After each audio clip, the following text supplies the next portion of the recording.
The last lightkeeper. For over 3 decades, Elias had lived alone in the weather-beaten lighthouse perched on the cliffs of Ardent Bay. The sea was his only companion, its moods as familiar to him as his own. Storms would rage and recede, tides would rise and fall, but Elias remained constant, tending the light, recording the weather, and watching the horizon. Technology had long since rendered his job obsolete. Satellites now guided ships more precisely than any beam of light ever could. But Elias refused to leave. The lighthouse was more than a job, it was a promise. His father had been the keeper before him, and his grandfather before that. To abandon it felt like severing a lifeline to his past. One evening, as the sun dipped below the waves, Elias noticed something unusual, a flicker of light far out at sea, pulsing in a rhythm he didn't recognize. He adjusted his telescope and peered into the distance.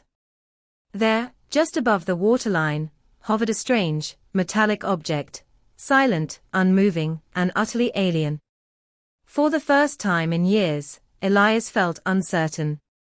The sea had always spoken to him in whispers and roars, but now it was silent, as if holding its breath. Black ornament questions. 1. Why does Elias choose to remain at the lighthouse despite its obsolescence? 2. What might the mysterious light at sea symbolize in the context of Elias's life? Grammar quiz, choose the correct answer. 4. Which sentence uses the past perfect correctly? A. Elias lives in the lighthouse. B. Elias had lived in the lighthouse for years. C. Elias will live in the lighthouse. D. Elias is living in the lighthouse. 5. What is the function of the passive voice in this sentence? Technology had long since rendered his job obsolete. A. To emphasize who did the action. B. To describe a future event. C. To focus on the result of the action. D. To show a question.